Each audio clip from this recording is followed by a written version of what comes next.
Alright, ladies and gentlemen, MrSotko here. Welcome back to the channel. Got a whole bunch of good crypto news stuff for you. And I've been out of the game for a little while. My son brought some sickness home from preschool. He hasn't been away in a little while. Just now went to school, hallelujah, you know what I'm saying? And I got some catching up to do. So I have a few things that I want to talk about and a little something sweet for you at the end. So stick around for that. So Stellar and Ripple head for significant losses in 2019. And this is something I've wanted to talk about for a little while here. So Stellar and Ripple not looking good for the expectations on the crypto market. The coins are the only two big losers among the top 10 coins and tokens. Both tokens lost close to a third of their value by November. And I think we all know by now, if you watch the channel, I'm not the biggest fan of XRP. Now, I realize that there are some gains to be made, and maybe one day, of course, it will go to the moon along with everything else. But I feel like Ripple and sort of Stellar as well are just sort of like PayPal tokens that you get to control to some degree. It's not really a cryptocurrency, and that's okay because I know a lot of people hold it, and a lot of people are very excited for those pumps. And don't get me wrong, there are some pumps from time to time in XRP that are quite lucrative, from like 25 cents to 32 cents, etc., up to 40 cents. While it doesn't seem like much if you're holding tens of thousands of them, it sort of adds up quite fast. But of the largest assets by market cap, Bitcoin and Binance have shown impressive year-to-date returns, while Stellar and XRP are down double digits.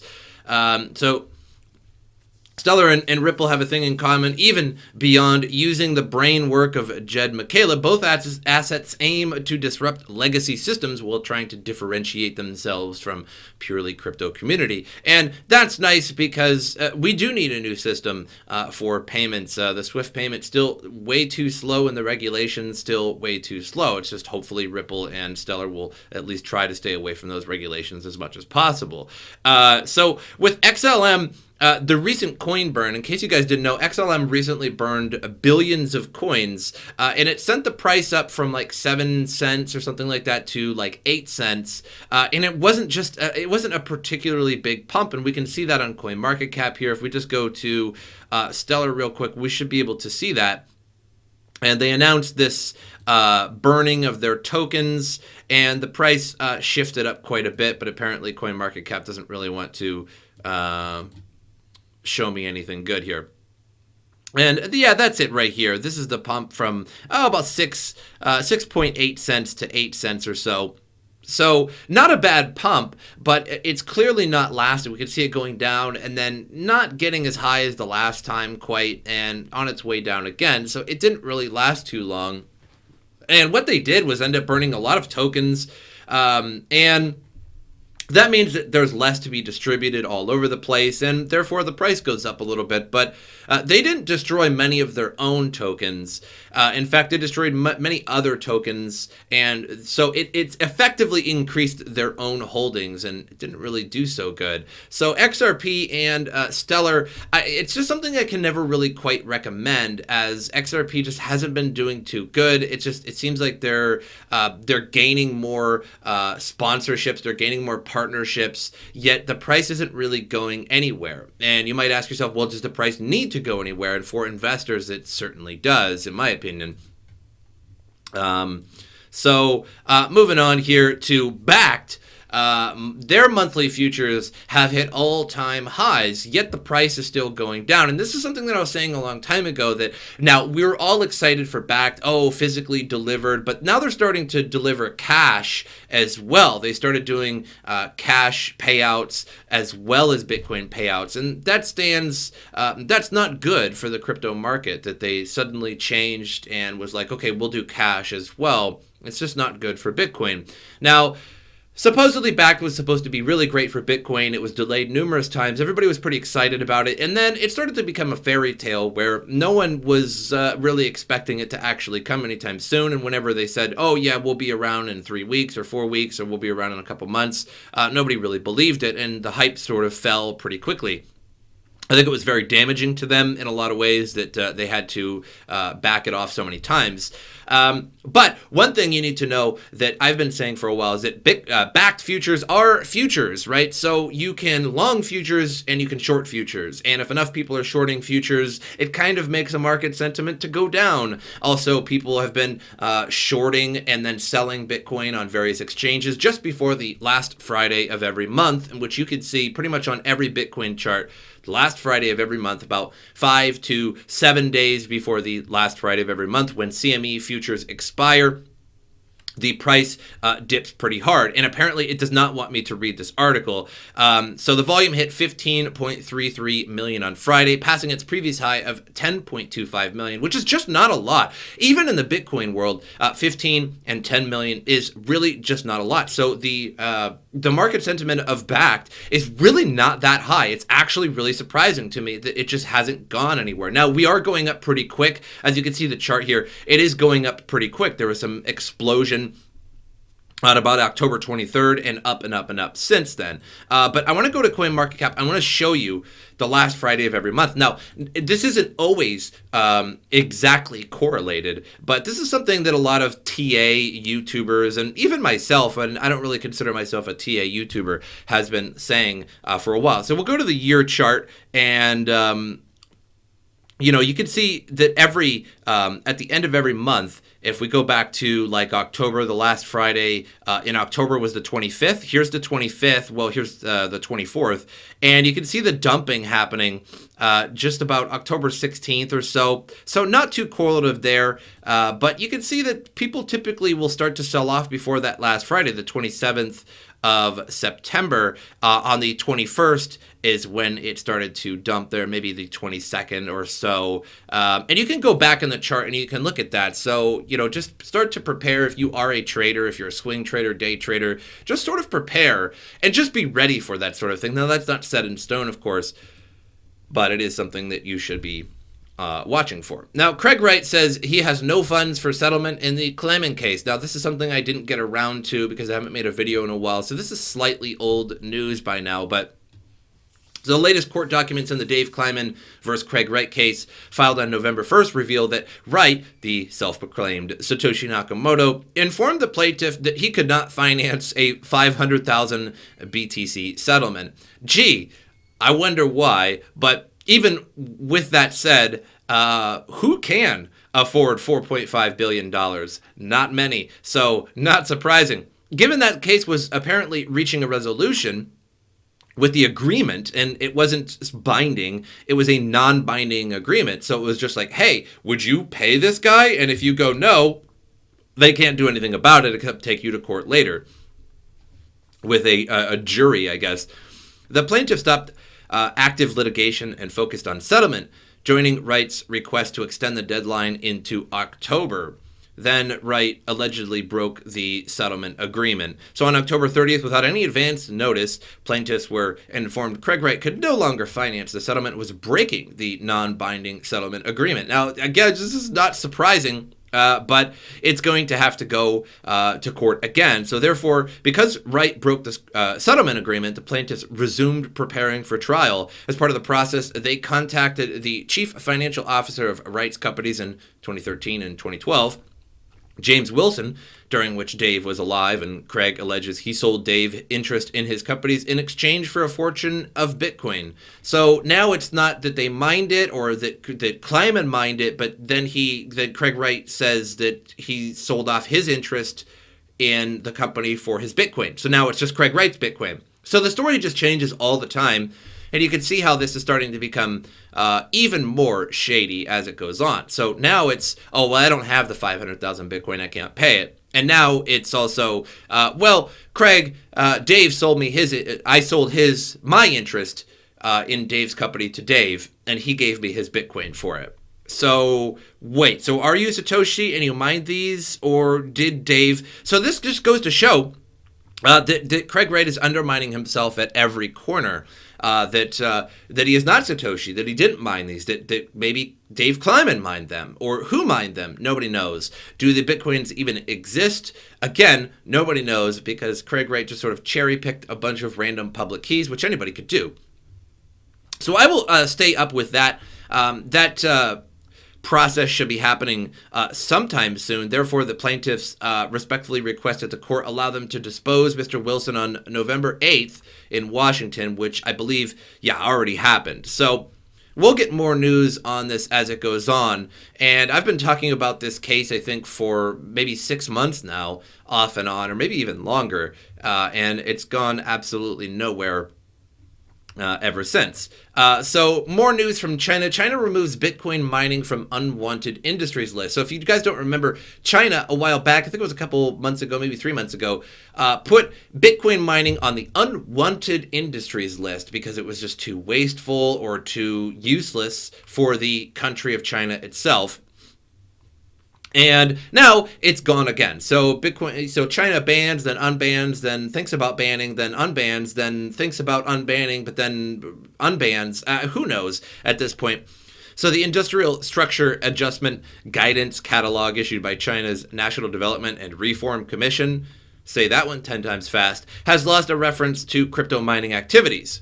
This is actually good news, as a draft released earlier this year had mining among industries that Beijing wanted local administrators to get rid of. That doesn't mean mining is illegal, but it is less illegal. A Chinese miner contacted by news at Bitcoin.com, which is everybody knows is just absolutely my favorite news website. The final version of the document was published this week, will enter force in January 2020. So it was never illegal.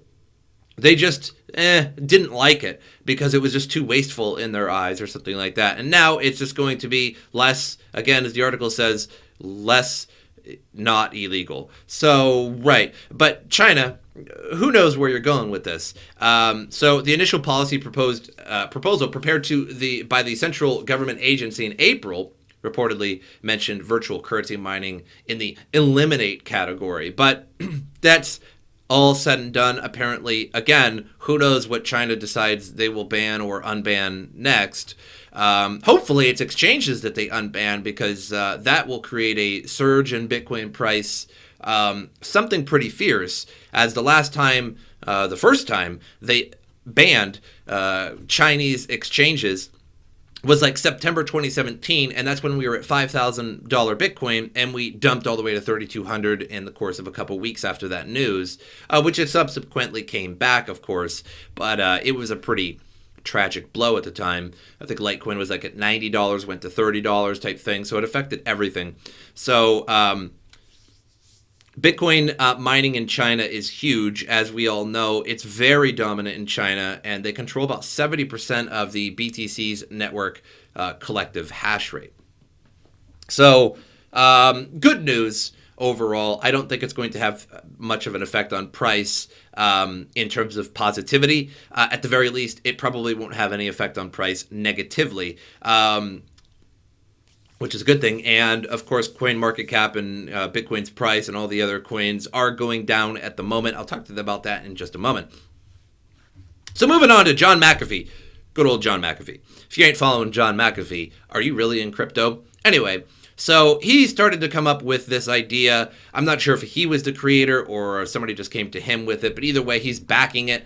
And it is the Epstein didn't kill himself token, whacked token. Now, why am I talking about this? Why do I care about this? I don't care about it a lot, to be totally honest. However, anything that John McAfee states usually goes up in price, or is usually somewhat popular for at least a little while. Not that he's never had some bad ideas. But whacked token will be on the McAfee index as well. So let me show you this. This is the website, as basic as it gets, whackedtoken.com. I'm going to put this in the description below, so if you guys want to click on this and enter this airdrop, go for it. So Epstein didn't kill himself. Whacked token is a deflationary ERC20. So 10% of every transfer gets whacked and is sent to a burn address. So it is a deflationary token, obviously. 1 out of every 1,000 transfers gets completely whacked, and the entire transaction is sent to the burn address rather than the recipient. So when you send this token, if you, let's say you have 1,000 of them, it would probably be a good idea to maybe send like 100 at a time, because the overall would still be 10%. You would still lose 100 tokens, but I think there'd be less of a chance that you lose at all. It would be better just to lose 100 tokens if it's the 1 in 1,000 transfers than to lose all 1,000 at once. So sign up for the free airdrop with just an Ethereum address. So if you have a MyEther wallet, Ethereum address, ERC token, etc., put it in here and subscribe. And eventually, within a few days here or so, you will receive bakkt token. This is their Twitter, and it's kind of funny. It's just about Epstein, and it's just a joke token. And so why am I saying this? Because it's going to be on McAfee Index, and I think likely probably some other very small exchanges will end up picking this up. And with deflationary tokens, they were sort of hot a little while ago. They're not so much anymore. But Bomb token went up to like $10. So will this go anywhere? I highly doubt it, but it may be an ephemeral chance for you to make yourself some Bitcoin or sell it on an exchange for something else.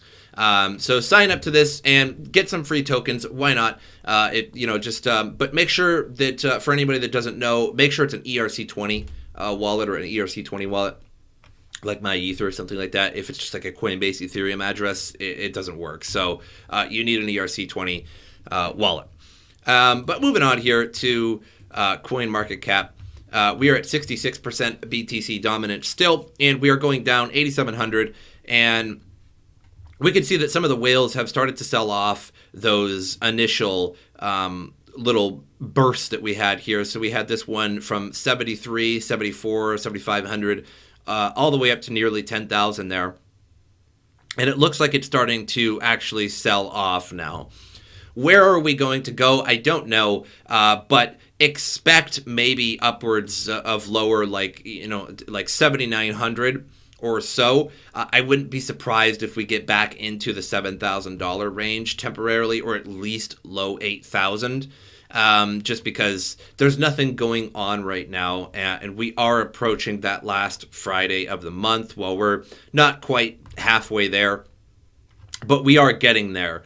So we do have 3 more Fridays in the month, the 15th, the 22nd, and the 29th. So expect maybe around the 23rd, 24th, that there will be probably some dip. Now, again, that's not set in stone, but it's just sort of my prediction as things have been going on. Now, December to me eludes me. I thought last year, December 2018, we would have a explosion in the price of Bitcoin as we did in 2017. It's just simply not the case.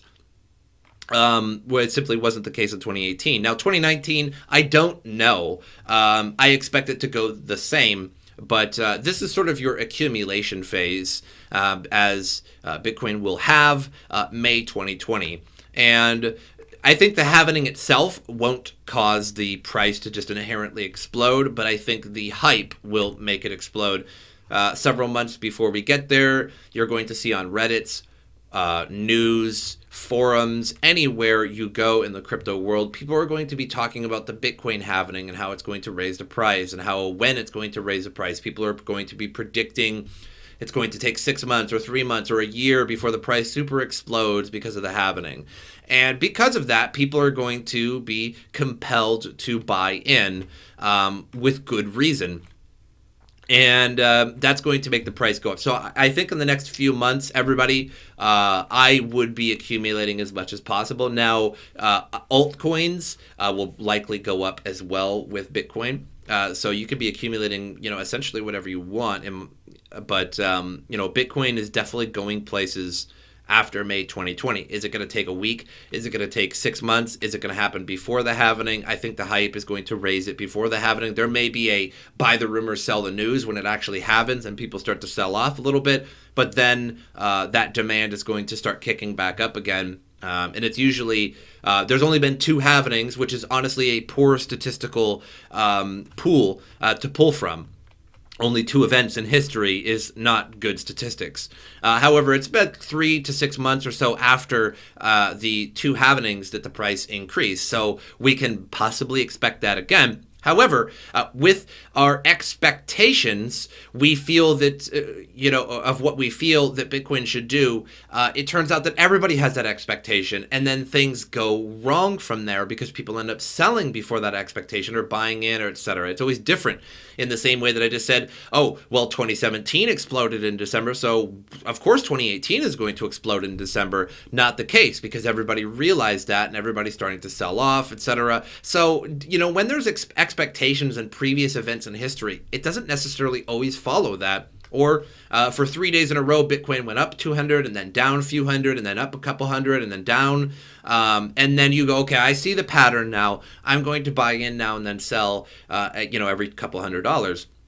And then the price of Bitcoin just either dumps or pumps from there because everybody had found that by then. Everybody, when they're trading, all has the same mindset, if you will. The price is going up, so everybody's buying in. Everybody has the same mindset. So if you think you're doing something somewhat unique when it comes to trading, no offense, but likely there's already millions of other people that have that same idea. And it turns out that once that pattern has been found, the pattern is then disrupted because people realize it and they started to buy in or sell before that pattern. So we'll have to see. So December of 2019, your guess is as good as mine on that. It's going to be up or down, one of the two, but that happening. So I would accumulate now. But that's all I have for you guys. Goose Tech and I are thinking about making a new podcast. We're thinking about maybe 2 weeks from now, every Friday, maybe Friday night, at like maybe 7 or 8 at night. So in a couple Fridays from now, we would like to do a podcast, so we hope you join us. I will have more information once we actually have a set date and time, and I will also have a live stream scheduled on my channel. We're just going to be talking about Bitcoin. It might be sponsored by Zellcash because he works directly with Zellcash often. So that might be pretty cool. Might be able to give out some subscriptions to wallets or maybe even Zellcash or something like that. It's nice to be sponsored so that we can, sort of give things away, if you will. We're going to be maybe bringing on developers or CEOs of exchanges or all kinds of things like that, and maybe having discussions, maybe not for the first time. We have a lot of things to work out, but I think it'll be pretty cool. I think really people enjoyed the last podcast I did, but it didn't last because of numerous reasons. But hopefully we see you there. But that's all I have for you guys. Make sure you subscribe to the channel, like the video, share the video. Helps me out a lot. Social media in the description. And as usual, I will see you guys next time.